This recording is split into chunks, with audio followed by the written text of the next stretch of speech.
पुरानी गाड़ियों पे लोन के रिगार्डिंग बहुत कॉल आ रही थी हमारे पास।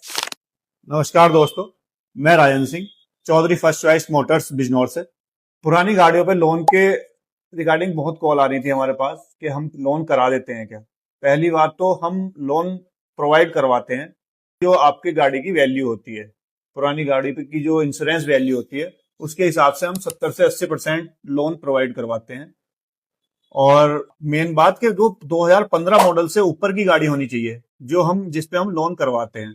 उसके लिए आपको डॉक्यूमेंट चाहिए होते हैं, एक पैन कार्ड चाहिए होता है, एक आधार कार्ड और 2 फोटो चाहिए होते हैं आपके, और 6 मंथ की स्टेटमेंट हो या आपके पास ITR हो 3 साल की, तो हम आपको इजिली लोन प्रोवाइड करवा सकते हैं। अगर आपके पास कोई पुरानी गाड़ी है 15 मॉडल से ऊपर, हम उस पे भी आपको लोन प्रोवाइड करवा सकते हैं अगर आप अपनी ही गाड़ी पे लोन करवाना चाहते हैं तो।